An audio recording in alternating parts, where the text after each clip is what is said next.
I should have known something was wrong the moment Jovie started applying lipstick in the car. My wife of 12 years doesn't wear makeup to neighborhood parties. She saves the good stuff for client meetings and girls' nights out, events where I'm notably absent. "You're overdoing it," I said, watching her check herself in the visor mirror as we pulled into Ava Morrison's driveway.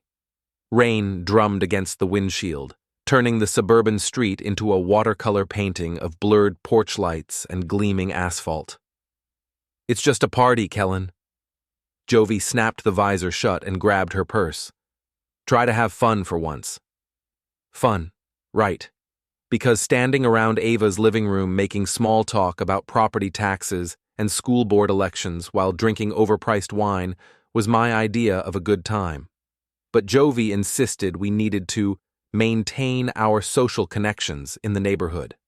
Translation: she was bored with our life and needed an audience. The Morrison house buzzed with voices and laughter. Ava had gone all out. String lights draped across the ceiling, a full bar set up in the corner, and enough appetizers to feed a small army. The usual suspects were there, the Hendersons from 2 doors down, the new tech guy Owen from the corner house, and a handful of other neighbors I recognized but couldn't name. "Kellan! Jovie!"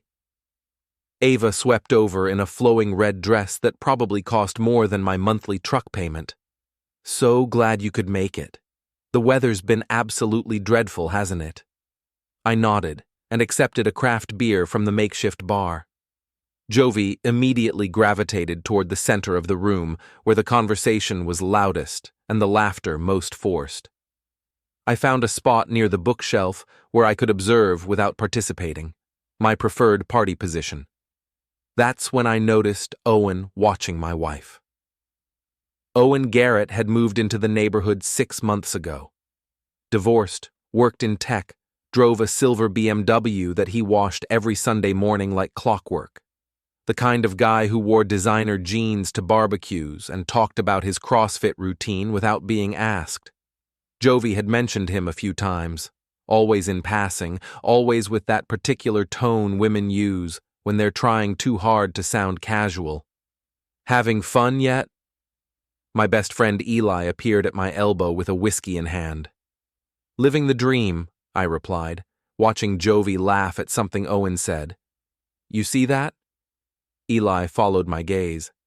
"Yeah, she's been pretty friendly with the new guy lately. Probably nothing." Probably nothing. That's what I told myself when I found Jovie texting at midnight, when she started going to the gym more often, when she bought new underwear and claimed it was for herself. Ava clinked a wine glass with a fork, calling for attention.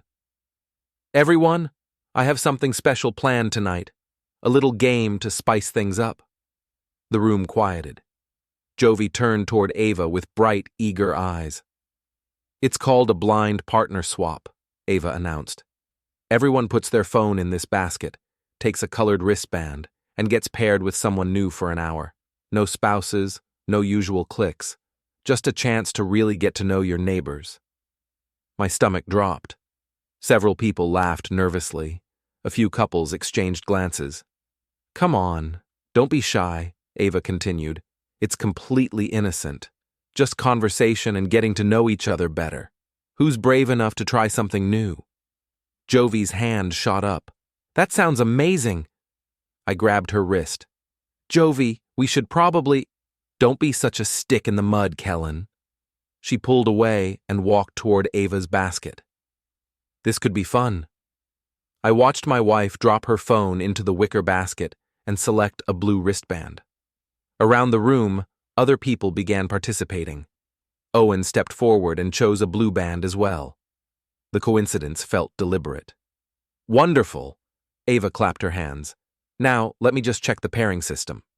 She consulted a sheet of paper taped to her refrigerator. "Blue bands, you're paired together. Off you go." Jovie looked directly at Owen. He smiled back. They walked toward the patio door without a word. I checked the wall clock above Ava's fireplace, 10:13 p.m. "This is ridiculous," I muttered to Eli. "She's leaving with a complete stranger." "Maybe you should—" "No." I pulled out my phone. I'm making a call. I dialed Jovie's parents. Frank answered on the second ring. Kellan, it's pretty late. Everything all right? Frank, I need you and Marcia to come to 1247 Maple Street immediately. Bring Jovie's ID and car keys if you have spares. What's going on? Your daughter just left a party with another man while intoxicated. She asked me to step out and said she'd find her own way home. Silence on the other end. Then, we'll be right there. I hung up and walked to Ava's kitchen. The game rules were still taped to the refrigerator, a hastily printed sheet explaining the blind partner swap concept. I took photos with my phone, capturing every detail. Excuse me, I said to Ava. Could I get a copy of the sign-in sheet? Oh, that's just for my records. I insist. I smiled pleasantly. Insurance purposes. She handed it over reluctantly. I photographed the wristband color assignments and the list of participants. Everything documented, time-stamped, preserved. Eli found me in the kitchen. What are you doing? Collecting evidence. Evidence of what? Abandonment during intoxication, witness statements, breach of marital commitment. I pocketed my phone. My wife just handed me the best divorce ammunition I could ask for. 20 minutes later, Jovie stumbled back through the patio door. Her hair was messed, her lipstick smeared. Owen followed a few steps behind, looking smug. That's when Frank and Marcia Brooks walked through the front door. Jovie's face went white. Mom? Dad? What are you doing here? We came to pick you up, Frank said quietly. His eyes swept over his daughter's disheveled appearance. Kellan called us. This is just a party game, Jovie protested. Tell them, Ava, it's innocent. I handed Frank my phone, showing him the photos of the rules and timestamps. She left at 10:13 p.m. with that man. She's been drinking heavily. The game rules posted on the refrigerator show participants are paired without consent checks or spousal approval. Marcia looked at the photos, then at her daughter. Jovie, what have you done? Nothing. We just talked.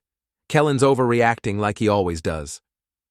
Talked for 23 minutes in private while intoxicated, I said. I have the timeline documented. Frank studied the sign-in sheet and the wristband assignments. These colors were predetermined? According to the host's pairing system, yes. I gestured toward the refrigerator. Everything's still posted there if you'd like to verify. Owen stepped forward. Look, this is all a misunderstanding. Who are you? Frank's voice could have cut glass. I'm Owen. I live in the neighborhood. You were just leaving, Marcia said firmly. Now. The party had gone silent. Everyone watched the drama unfold in Ava's living room like spectators at a car accident. I walked to the coat closet and grabbed my jacket. Jovie, your parents will drive you home. We'll talk tomorrow. Kellan, wait. I handed Frank the car keys. She's your responsibility now. I walked out into the rain, leaving my wife standing in the wreckage of her own making. Behind me, I could hear Jovie trying to explain herself to her parents. The sound faded as I reached my truck. Tomorrow, I would file for separation. Tonight, I was done being the understanding husband. I woke up on Eli's couch with a crick in my neck and the taste of regret in my mouth.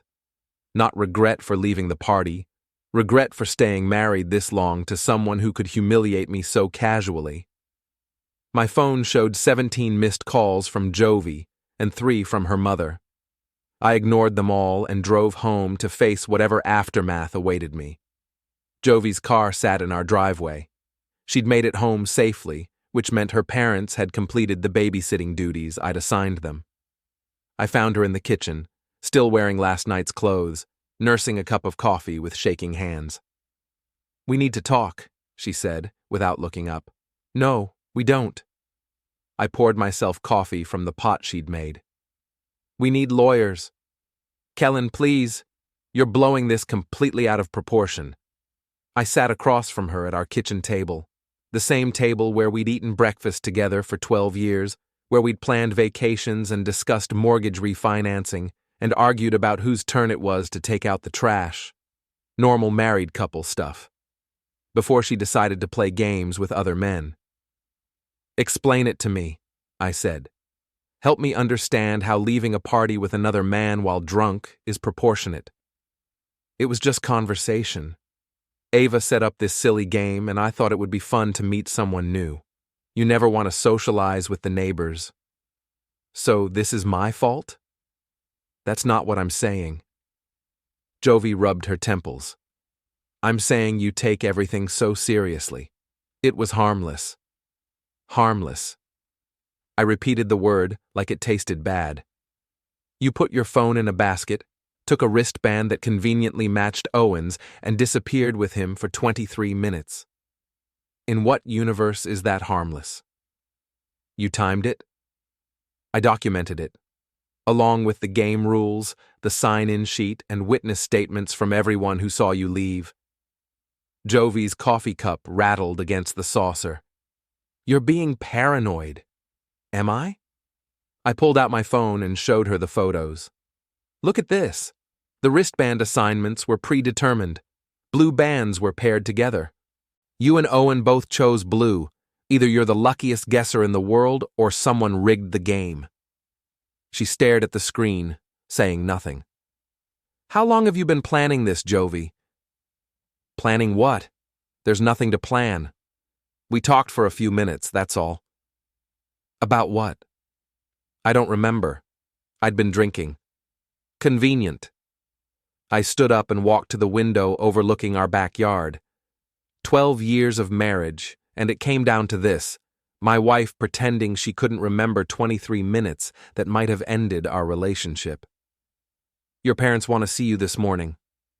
I know, Mom called. What did you tell them? The truth. That you overreacted to an innocent party game. I turned around. The truth? Let me tell you what the truth looks like from where I'm standing. My wife gets dressed up for a neighborhood party, flirts with the new guy all evening, participates in a blind partner swap that's clearly been arranged in advance, disappears with said guy for nearly half an hour, and then acts like I'm crazy for being upset about it. I'm not finished. My voice stayed calm, which seemed to unnerve her more than shouting would have. The truth is that you've been texting someone at midnight for the past month. The truth is that you've started going to the gym 4 times a week when you used to complain about exercise. The truth is that you bought new lingerie and claimed it was for yourself when you haven't worn anything but cotton underwear for 3 years.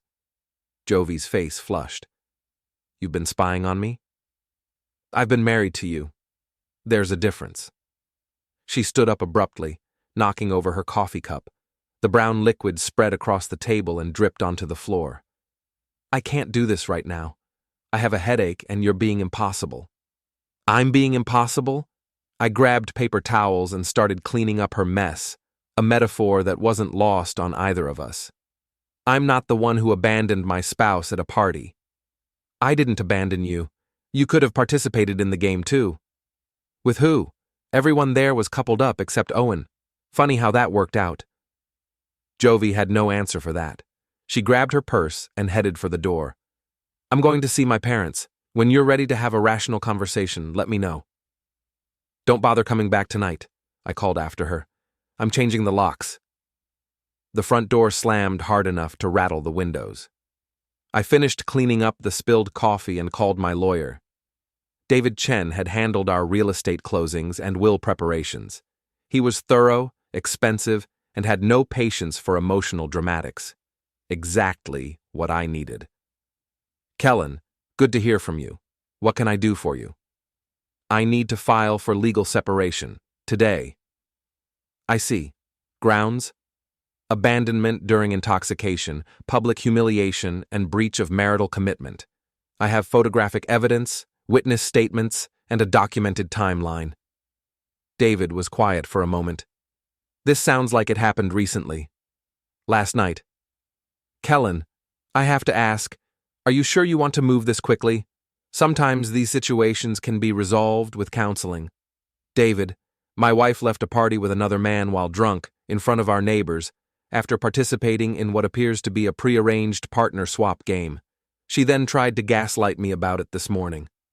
I'm not interested in counseling. All right. Can you be here at 2 o'clock? Bring everything you've documented. I spent the morning organizing my evidence.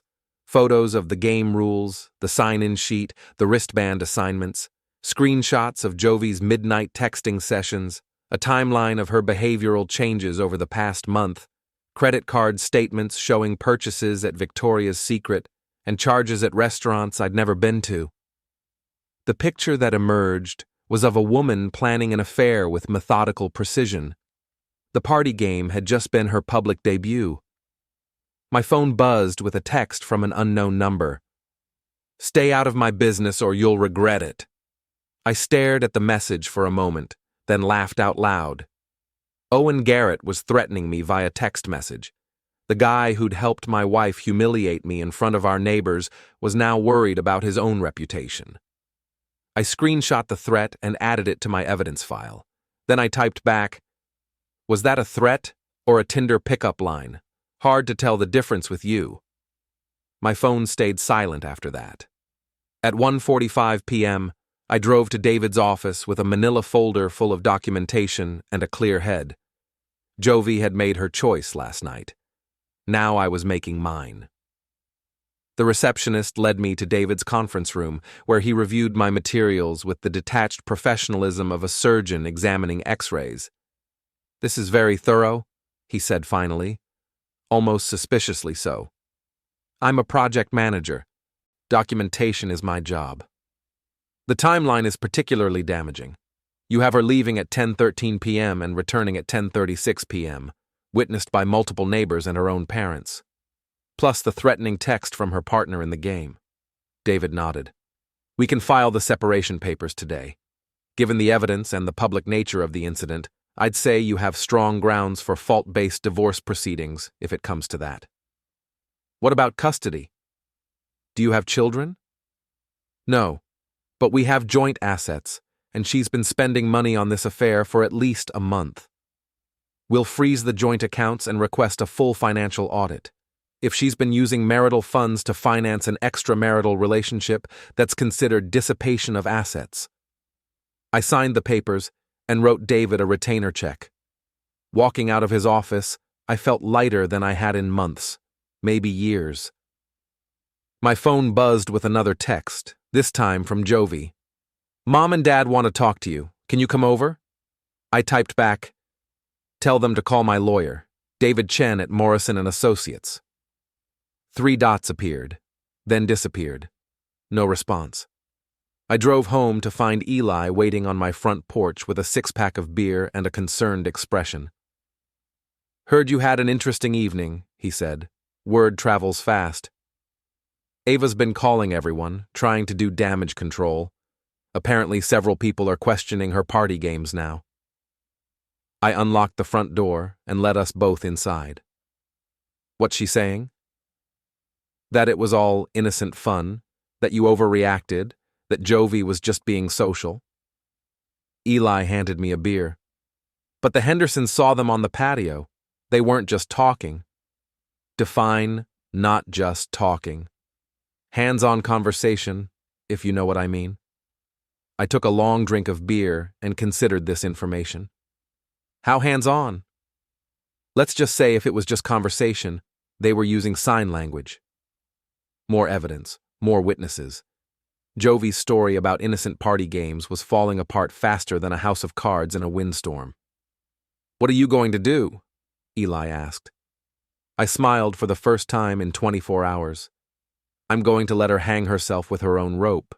She's already started the process." Monday morning brought rain and a text from Jovie. "Can we please talk like adults about this?" I was sitting in my truck outside the office, watching water streak down the windshield while I drank gas station coffee. Adult conversation. That was rich, coming from someone who'd behaved like a teenager at a house party. I typed back, "Talk to my lawyer." My phone rang immediately. Jovie's ringtone, Sweet Caroline by Neil Diamond, which used to make me smile. Now, it just made me tired. "Kellan, please. This is getting out of hand." "You're right. It got out of hand Saturday night when you left with Owen. I made a mistake. People make mistakes. Can't we work through this? Some mistakes you work through, others you document for divorce proceedings. Silence on the other end. Then, you filed for divorce? Separation. Divorce comes later. Kellan. I hung up and turned off my phone. I had work to do, and it wasn't the kind that involved construction schedules and building permits. Owen Garrett worked at a tech startup downtown. I knew this because Jovie had mentioned it during one of her casual, not at all suspicious conversations about our new neighbor. She'd also mentioned that he went to CrossFit every morning at 6 and grabbed coffee afterward at the place on 5th Street.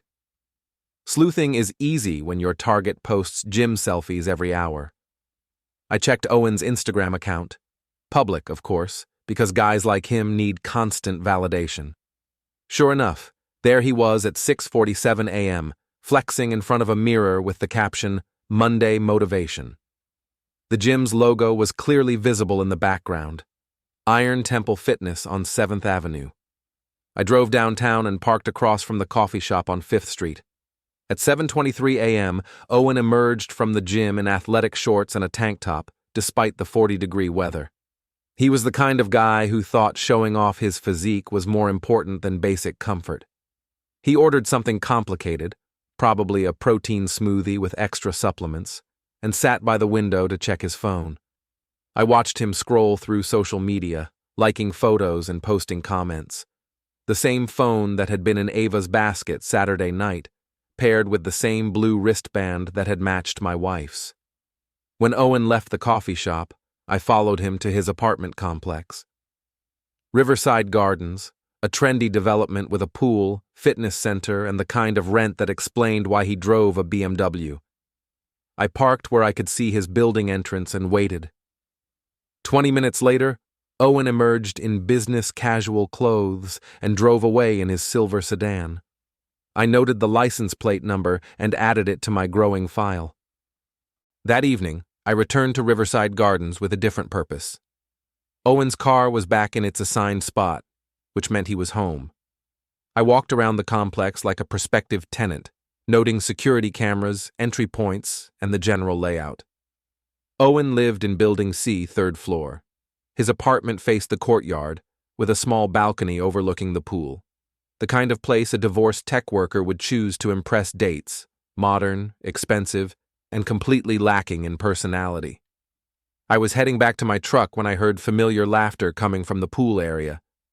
Through the fence, I could see Owen and another woman sitting in the hot tub, drinks in hand.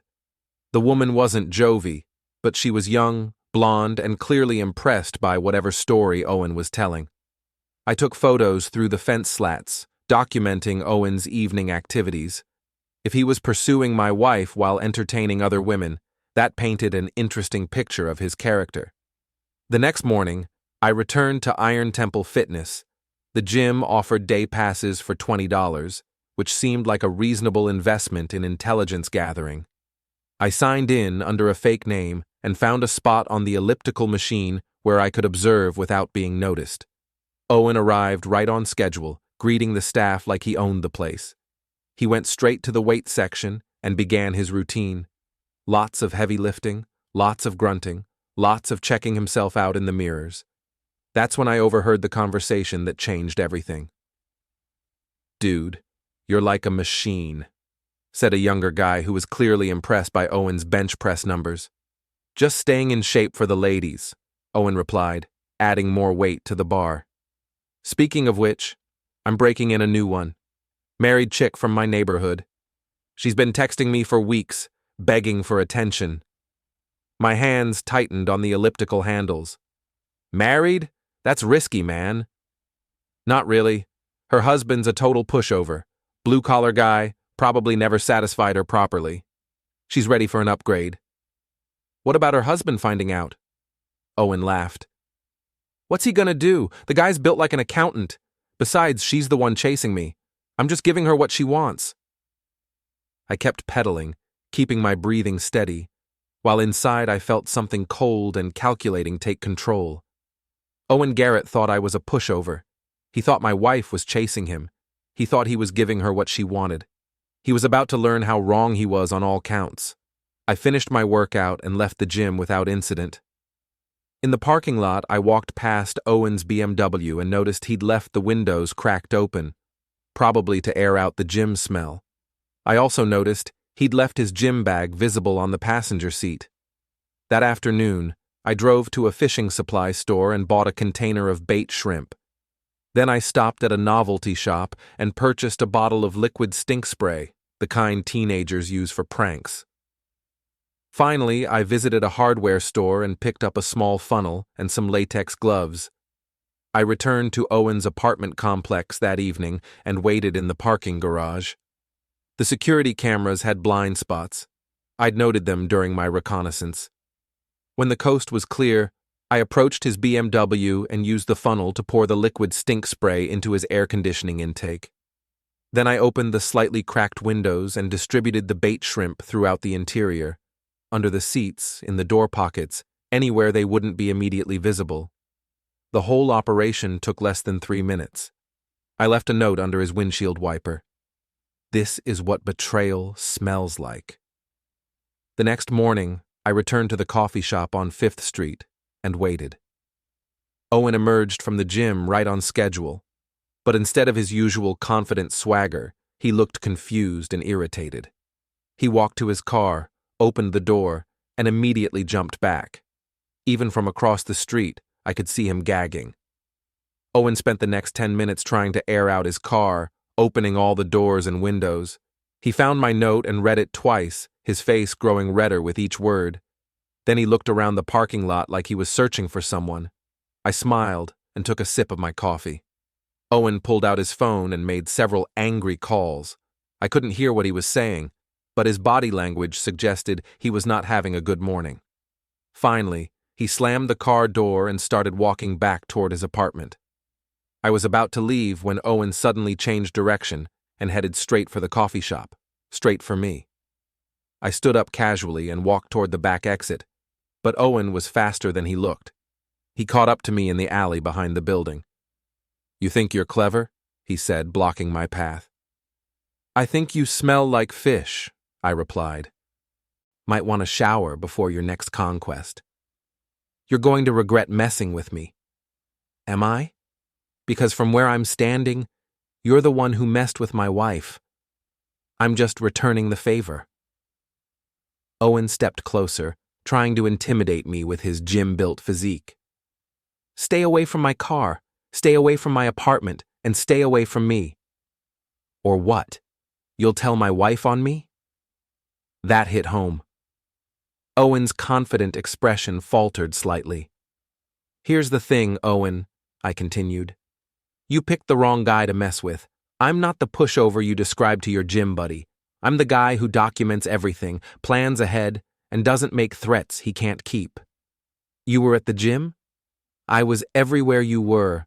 I know about your apartment, your routine, your other girlfriends. I know you've been texting my wife for weeks, planning that little party game with Ava. I know you think I'm some blue-collar nobody who won't fight back." Owen's face had gone pale. "You're crazy." "No, I'm thorough. There's a difference." I stepped around him and headed for the street. "Oh, and Owen? You might want to call a professional cleaning service. That smell isn't going away on its own." I walked back to my truck, feeling Owen's eyes on me the whole way. When I reached the street, I turned back and saw him standing in the alley, phone pressed to his ear, probably calling for help with his car. Phase 1 of my revenge was complete. Owen now understood that I wasn't the pushover he'd expected. But this was just the beginning. I had much bigger plans for both him and my wife. By Wednesday, the neighborhood gossip network was in full swing. Ava Morrison had been making calls, trying to control the narrative about her party game, but the story was spreading faster than she could manage it. I learned this from Mrs. Henderson, who cornered me at the mailbox with the enthusiasm of someone who'd discovered buried treasure. "Kellan, I heard about Saturday night. How terrible for you." "Thank you, Mrs. Henderson. I appreciate your concern." "That Owen fellow seemed very forward with your wife. My Herald noticed it too. We were quite uncomfortable watching it unfold." "Did you happen to see them on the patio?" Mrs. Henderson glanced around conspiratorially. Well, I don't like to gossip, but they were very affectionate. Not the kind of behavior you'd expect from a party game. Would you be willing to put that in writing? For my lawyer? Oh my. It's really come to that? I'm afraid so. Mrs. Henderson nodded gravely. Of course, dear. Harold and I will write down everything we saw. That poor girl has gotten herself into quite a mess. I thanked her and continued to my mailbox, where I found a letter from Jovie's lawyer. The envelope was thick and official-looking, probably a cease and desist order or a demand for reconciliation talks. I drove to David Chen's office and handed him the letter unopened. Let's see what we're dealing with, David said, slitting the envelope with a letter opener. He read silently for a moment, then looked up with raised eyebrows. They're claiming harassment. Harassment? According to this, you've been stalking Mr. Garrett, vandalizing his property, and making threatening communications. They want a restraining order. I pulled out my phone and showed David the threatening text Owen had sent me. He threatened me first. I have documentation. What about the vandalism claim? I left a note on his car. Nothing more. David studied my face. Kellan, I need you to be completely honest with me. Have you done anything that could be construed as harassment or property damage? I conducted surveillance on a man who's having an affair with my wife. I documented his activities and left him a message expressing my displeasure. Everything I did was legal. What kind of message? I told him what betrayal smells like. David set down the letter. Explain that. I told him about the gym conversation, the bait shrimp, and the stink spray. David listened without interruption, occasionally taking notes. That's technically vandalism, he said when I finished. Prove it. I left a note about betrayal. If his car happens to smell bad, maybe he should examine his life choices. David almost smiled. You didn't admit to anything in writing? Nothing that could be used in court. Good. We'll respond to their harassment claims with a counterfiling. Your wife's public behavior, Owen's threatening communications, and their coordinated legal response suggest an ongoing affair. That works in our favor for the divorce proceedings. I left David's office feeling confident about the legal front, but I knew the real battle was being fought in the court of public opinion. Jovie's reputation in the neighborhood would determine how isolated she became, and isolation would drive her to make more mistakes. That evening, I attended the monthly neighborhood association meeting. These gatherings usually attracted about 15 people who cared deeply about parking regulations and lawn maintenance standards. Tonight, the community center was packed. Ava Morrison sat in the front row, flanked by her closest allies. Jovie was notably absent, but Owen had shown up, probably at Ava's insistence. He sat in the back, wearing a baseball cap pulled low over his face. The official business moved quickly. Everyone was waiting for the informal discussion period, when real issues got addressed. Before we adjourn, said Tom Bradley, the association president, I want to address some concerns that have been raised about recent social gatherings in our neighborhood. The room went silent. It's come to my attention that certain party activities may have crossed appropriate boundaries for a family-friendly community.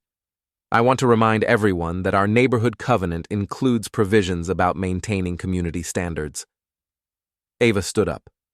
Tom, I think there's been a misunderstanding about my party. It was just a harmless game designed to help neighbors get acquainted. Mrs. Morrison, I've received several complaints about the nature of that game. Apparently, it involved married couples being separated and paired with other participants without clear consent protocols. It was completely voluntary, Ava protested. Mrs. Henderson raised her hand. I'd like to speak to that. Tom nodded. Go ahead, Eleanor. My husband and I witnessed behavior at that party that was completely inappropriate for married individuals. The game appeared to be designed to facilitate intimate contact between people who weren't spouses. Murmurs rippled through the crowd. Owen shifted uncomfortably in his seat. Furthermore, Mrs. Henderson continued, we observed one participant, Mrs. Brooks, engaging in physical contact with Mr. Garrett that was clearly romantic in nature. This occurred in full view of other guests, including Mrs. Brooks's husband. That's not... Ava started to object, but Tom held up his hand. Let her finish. My husband and I are prepared to provide written statements about what we witnessed. We believe the community has a right to know when social gatherings are being used to facilitate extramarital affairs. The room erupted in whispered conversations. Owen stood up and headed for the exit, but Tom's voice stopped him. Mr. Garrett, since you were specifically mentioned, would you like to respond to these allegations? Owen turned around slowly. His face was flushed, and he looked like he wanted to disappear. I don't have anything to say about private conversations. Was it just conversation? Asked Harold Henderson.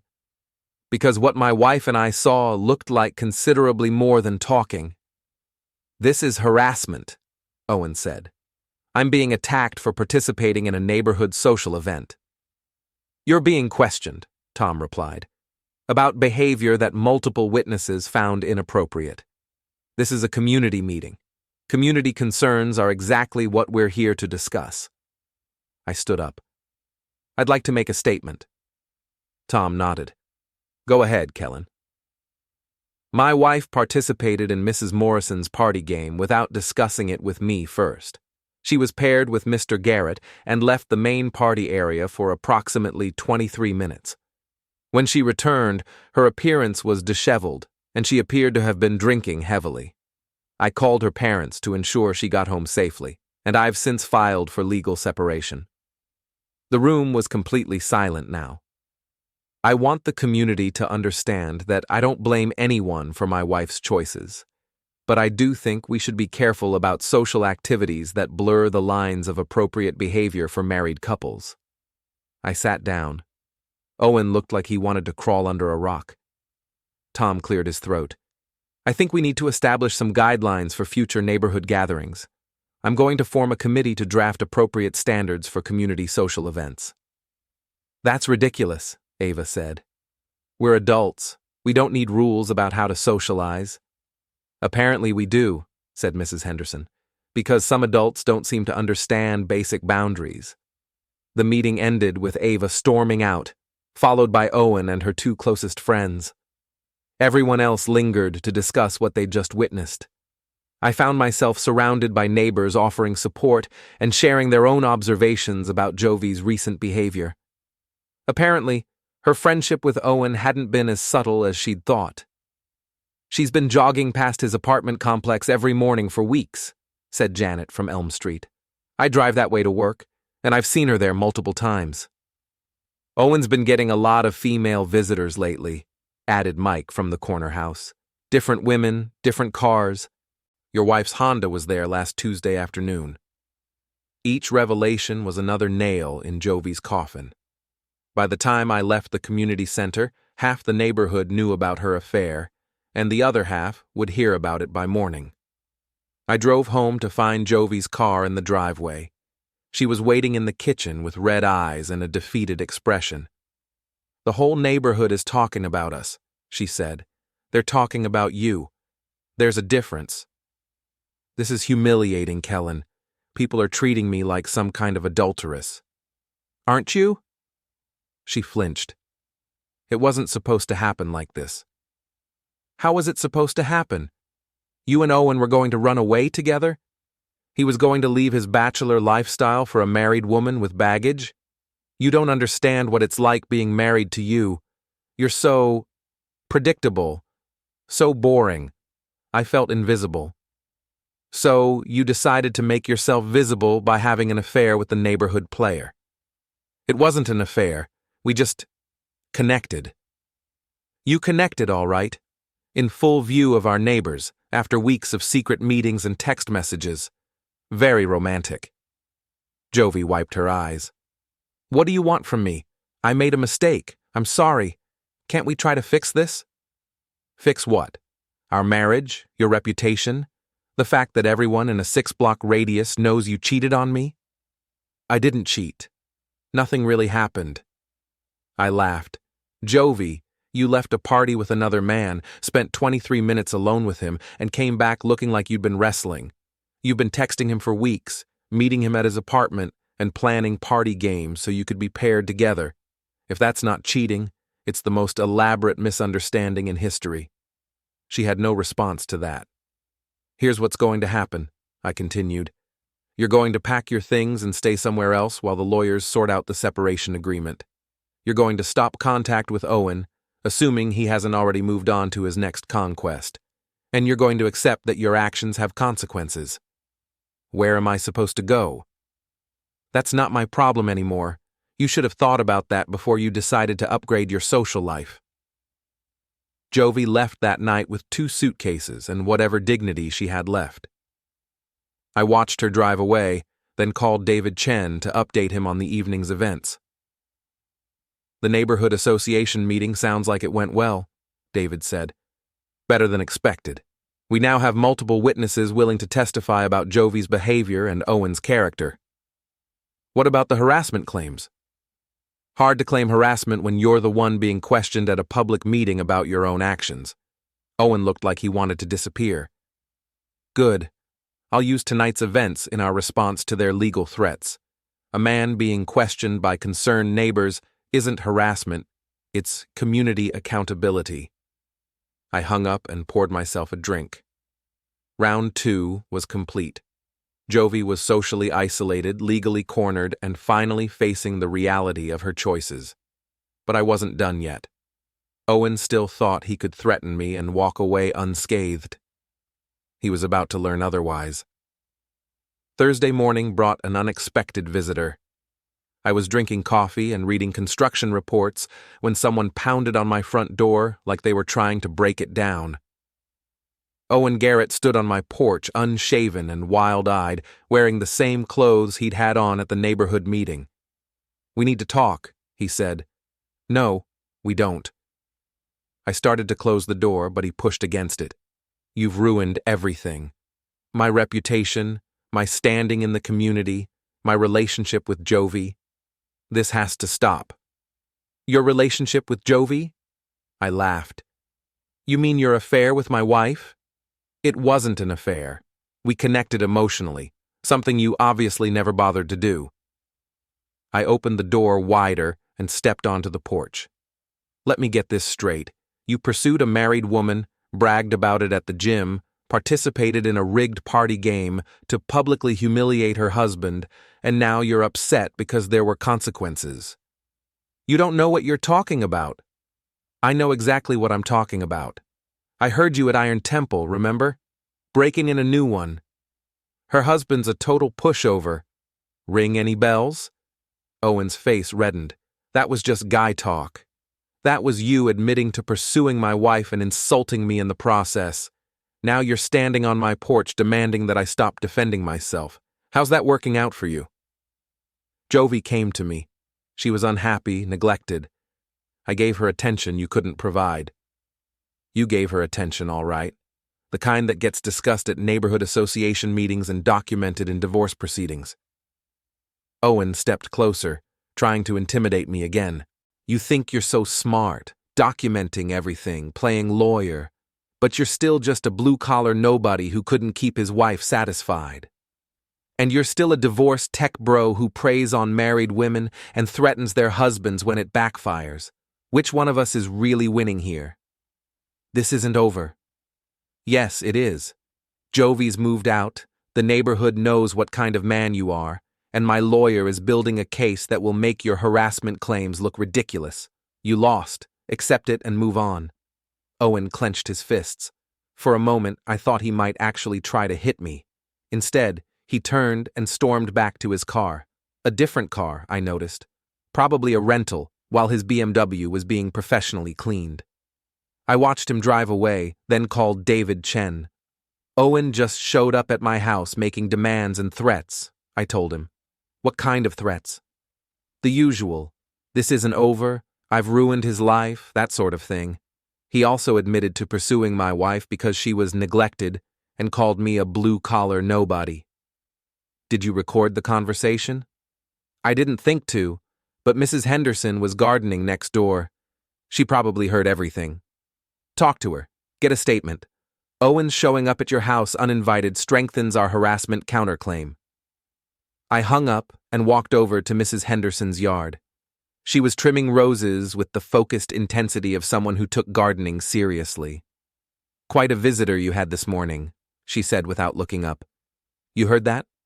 "Hard not to. He was practically shouting. Very agitated young man."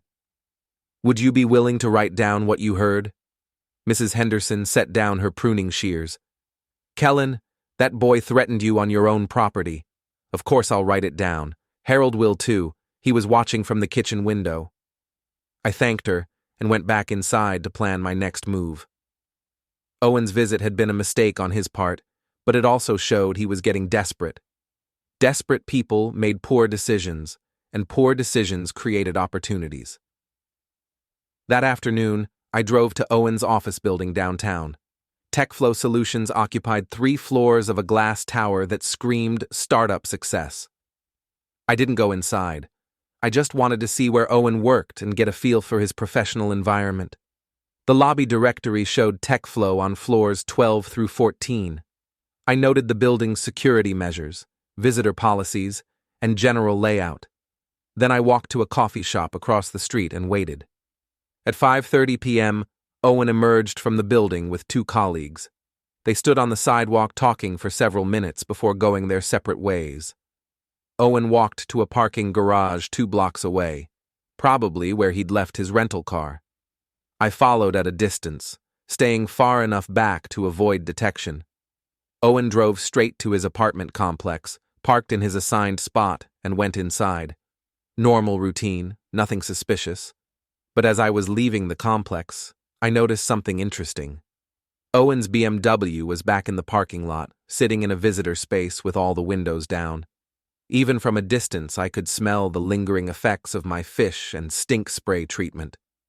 Someone had attempted to clean the car, but the odor had apparently soaked into the upholstery and air conditioning system. The BMW was essentially ruined, a total loss for a guy who'd probably spent $40,000 on his image mobile. I smiled and drove home, where I found Eli waiting with Chinese takeout and a concerned expression. "Heard you had another visit from Loverboy," he said. "News travels fast." Mrs. Henderson called my mom, said Owen looked ready to start a fight. We ate dinner while I filled Eli in on the morning's confrontation and my afternoon surveillance. "You're playing with fire," Eli warned. "This guy's obviously unstable. Maybe it's time to back off and let the lawyers handle it." "The lawyers are handling the legal side. But Owen thinks he can intimidate me into backing down. He needs to understand that's not going to happen." "What are you planning?" I pulled out my phone and showed Eli Owen's Instagram account. "Look at this. He posts his entire life online. Gym schedule, work meetings, social events. It's like he's begging to be stalked." "Kellan, I'm not going to hurt him, but I am going to make sure he understands the consequences of messing with other people's marriages." Eli shook his head. "Just be careful. The last thing you need is to give him ammunition for a real harassment case." That night, I studied Owen's social media presence with the thoroughness of a military intelligence analyst. Instagram, Facebook, Twitter, LinkedIn. He was active on all of them, sharing details about his life with reckless abandon. His LinkedIn profile showed he had an important client presentation scheduled for Friday afternoon. His Instagram stories revealed he was planning to attend a singles mixer at a downtown bar on Friday night. His Facebook check-ins showed he ate lunch at the same restaurant every Tuesday and Thursday. Owen Garrett was a creature of habit who documented his every move online. He'd made surveillance almost too easy. Friday morning, I called in sick to work and drove downtown. Owen's client presentation was scheduled for 2 p.m. at the Marriott Hotel. He'd posted about it on LinkedIn, complete with location tags and meeting room numbers. I arrived at the hotel at 1:30 p.m. and positioned myself in the lobby where I could watch the elevator banks. At 1:45 p.m., Owen arrived wearing his best suit and carrying a leather portfolio. He looked confident, professional, the successful tech entrepreneur ready to close a big deal. I waited until he disappeared into the elevator, then I walked to the hotel's business center and printed a single sheet of paper. It was a screenshot of Owen's gym conversation where he'd bragged about breaking in my wife and called me a pushover. I folded the paper and wrote on the outside, "Character reference for Owen Garrett." Then I walked to the front desk and asked them to deliver it to the meeting room where Owen was making his presentation. "This is for the TechFlow meeting," I told the desk clerk. "Mr. Garrett forgot some important documents." The clerk assured me they'd deliver it right away. I left the hotel and drove to the singles bar where Owen planned to spend his evening. Murphy's Tavern was a trendy spot that attracted young professionals looking to network and mingle. I spoke with the manager and explained that I was concerned about a man who'd been harassing married women in my neighborhood. "He's planning to come here tonight," I said, showing the manager Owen's Instagram post about the event. "I thought you should know he's been involved in some inappropriate behavior with married women." The manager thanked me for the information and assured me they'd keep an eye on the situation. I went home and waited. At 8:30 p.m., my phone buzzed with an angry text from Owen. "You cost me a major client today. This has gone too far." I typed back, "Character matters in business. Maybe you should have thought about that before bragging about your conquests." My phone rang immediately. Owen was shouting before I even said hello. "You're insane! You had no right to interfere with my work." "I didn't interfere with anything. I provided a character reference. Isn't that what you'd want from someone who knows you well?" "You sabotaged my presentation." "I shared information about your behavior. If that sabotaged your presentation, maybe the problem isn't with the information." Owen was breathing heavily. "I'm going to destroy you for this." "With what? Your charm? Your reputation? Your BMW that smells like a fish market?" The line went quiet for a moment. Then, "You admitted it. You vandalized my car." "I admitted that your car smells bad. If you think I'm responsible for that, prove it." Owen hung up. I smiled and poured myself a drink. 20 minutes later, Eli called. "Owen's at Murphy's Tavern making a scene. Apparently, the staff asked him to leave after he started getting aggressive with some women at the bar." "Really? That's unfortunate." "Kellan, what did you do?" "I may have mentioned to the manager that Owen has a history of inappropriate behavior with married women." "You're playing a dangerous game." "I'm playing the only game Owen understands. He wants to threaten me and interfere with my marriage. Fine. Let's see how he likes having his own life disrupted." Saturday morning brought the consequences of Friday's activities. Owen's LinkedIn post about his failed presentation had attracted several comments from colleagues asking what had happened. His Instagram story from Murphy's Tavern showed him arguing with the bar staff before being escorted out. Owen Garrett's carefully curated online persona was starting to crack. But I wasn't done yet. Owen had threatened to destroy me, and I intended to hold him to that promise. If he wanted a war, he was going to get one. Saturday evening brought rain and the sound of someone throwing rocks at my windows. I looked outside to see Owen standing in my front yard, soaking wet and clearly unhinged. "Come out here!" he shouted. "Let's settle this like men." I called 911 first, then stepped onto my covered porch. Half the neighborhood was watching from their windows. "Owen, you're trespassing. I've called the police." "I don't care. You've ruined my life, and I'm going to ruin yours." "Your life was already ruined. I just documented it." Owen picked up another rock and hurled it at my house. It bounced off the siding with a loud crack. Mrs. Henderson's porch light came on, and I saw her husband Harold recording everything with his phone. "That's property damage, Owen. The police will add that to the trespassing charge. I lost my biggest client because of you. I got banned from 3 bars. My car is totaled." "Your car smells bad because your character stinks. Your client left because they learned what kind of man you really are. The bars banned you because you can't control yourself around women." Owen charged toward the porch, but stopped when he heard sirens in the distance. "This isn't over," he said. "Yes, it is. You're about to be arrested for trespassing and property damage. My lawyer will use this to get a restraining order, and everyone in the neighborhood just watched you have a complete breakdown in my front yard." 2 police cars pulled up as Owen tried to decide whether to run or stay. He chose to stay, which was his final mistake of the evening. The officers listened to my statement, reviewed Harold Henderson's video, and examined the rock damage to my house. Owen's explanation that I'd been stalking and harassing him fell apart when the officers asked for evidence. "He vandalized my car," Owen insisted. "Do you have proof?" asked the lead officer. "He admitted it." "When? Where? Do you have a recording?" Owen had nothing. I, on the other hand, had documentation of his threats, witness statements about his behavior, and video evidence of him throwing rocks at my house. They arrested Owen for trespassing and property damage. As they put him in the back of the patrol car, I saw Jovie's Honda turning the corner onto our street. She parked and got out, staring at the scene with obvious shock. "What happened?" she asked. "Your boyfriend just got arrested for throwing rocks at our house." "He's not my boyfriend." "Really? Because he seems to think you two had something special. He's been telling everyone who'll listen about your connection." Jovie watched the police cars drive away with Owen in custody. "I never wanted this to happen." "What did you want to happen? You pursued a relationship with another man while married to me. Did you think there wouldn't be consequences?" I don't know what I thought. "You thought you could have your cake and eat it too, stable marriage with me, excitement with Owen.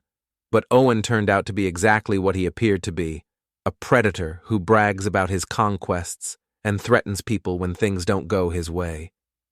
Jovie looked exhausted. "Can we go inside? I need to talk to you." "About what?" "About ending this, all of it." We went into the house where we'd been married for 12 years.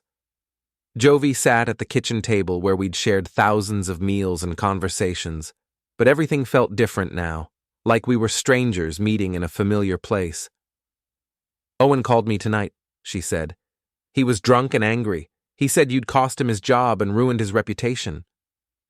"Did he mention the part where he bragged about breaking you into his gym buddies?" Jovie's face went pale. "What?"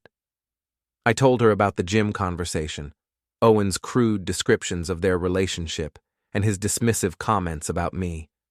I watched her expression change from confusion to hurt to anger. "He said that about me?" "He said a lot of things. None of them were respectful. I thought he cared about me. He cared about conquering you. There's a difference." Jovie put her head in her hands. "I've made such a mess of everything." "Yes, you have. What do we do now?" "We get divorced. You find somewhere else to live. We divide our assets and move on with separate lives. Is there any chance we could try counseling? Try to work through this?" I looked at my wife, soon-to-be ex-wife, and felt nothing but exhaustion. "Jovie, you didn't just cheat on me. You humiliated me in front of our neighbors, lied about it repeatedly, and chose to pursue a relationship with a man who had no respect for either of us. What exactly would we work through in counseling?" "The problems in our marriage that led to this. The problems in our marriage were that you were bored and selfish. Counseling can't fix character flaws." Jovie started crying. "I know I hurt you. I know I made terrible choices. But we had 12 good years together. Doesn't that count for something? It counts for a fair division of assets and no alimony. That's about all it counts for now." She cried harder. "I lost everything. My marriage, my reputation, my job put me on leave after someone sent them photos from the party. My parents won't speak to me. I have nowhere to go." "You could have thought about that before you put your phone in Ava's basket. I can't take it back." "No, you can't. But you can accept responsibility for it and stop expecting me to fix the mess you made." Jovie wiped her eyes. "What about Owen?" "What about him? He's in jail tonight for attacking my house. He'll probably be released tomorrow with a restraining order that keeps him away from both of us. His career is damaged, his reputation is shot, and his car still smells like fish. I'd say he got what he deserved." "He really said those things about me at the gym?" "Word for word. You were just another conquest to him, Jovie. A married woman who made him feel powerful." She was quiet for a long time. Finally, I'm sorry, Kellan. I'm sorry for all of it. I know you are, but sorry doesn't undo the damage. Jovie left that night with her suitcases and the understanding that our marriage was over. I watched her drive away for the last time, then called David Chen to update him on Owen's arrest. This actually helps our case significantly, David said. Owen's violent behavior and arrest will make their harassment claims look ridiculous, and his crude comments about your wife show his true character. What happens next? We finalize the divorce proceedings. With Owen's arrest and your wife's admission of the affair, this should be straightforward. You'll keep the house, she'll take her car and personal belongings, and you'll split the remaining assets 50-50. No alimony? Given her adultery and the public nature of her behavior, I doubt any judge would award spousal support. I hung up and poured myself a drink. Outside, the rain had stopped and the neighborhood was quiet. Owen was in jail, Jovie was gone, and I was alone in the house we'd shared for over a decade. It should have felt like victory. Instead, it just felt like the end. Monday morning brought a call from the police. Owen had been released on bail with a restraining order that prohibited him from coming within 500 feet of me or my property. He'd also been fired from TechFlow Solutions after his arrest made the local news. He's pretty much finished in this town, the officer told me. Word is he's planning to move back east somewhere. That afternoon, I saw a moving truck at Owen's apartment complex. Through my truck windshield, I watched him load boxes and furniture with the help of 2 movers. He looked beaten down, defeated, nothing like the confident predator who'd bragged about conquering married women. Our eyes met across the parking lot. Owen stared at me for a long moment, then turned back to his packing. He didn't wave, didn't gesture, didn't acknowledge me at all. He just loaded the last of his belongings and drove away. I never saw Owen Garrett again. The divorce was finalized 6 weeks later. Jovie got her car, her clothes, and half our savings account. I kept the house, my truck, and my retirement fund. She moved to another state to live with her sister and find a new job. The neighborhood eventually stopped talking about the party incident. Ava Morrison moved away after her own marriage fell apart. Apparently, her husband hadn't appreciated her party games either. The monthly association meetings returned to their usual focus on parking violations and landscaping standards. I kept the house but changed everything else. New furniture, new paint, new routines. I started dating again after a year, eventually meeting someone who understood that trust, once broken, had to be rebuilt slowly and carefully. But sometimes late at night, I still thought about that party. About the moment Jovie put her phone in Ava's basket and walked away with Owen. About the choice she made that ended our marriage and destroyed 3 lives in the process. I thought about how different things might have been if she'd just said no to the game. If she'd chosen our marriage over her boredom. If she'd been the woman I thought I'd married instead of the woman she actually was. But mostly, I thought about the lesson I'd learned, that some betrayals can't be forgiven, some trust can't be rebuilt, and some people will always choose excitement over loyalty. Jovie had made her choice that night, and I had made mine. The swap was complete.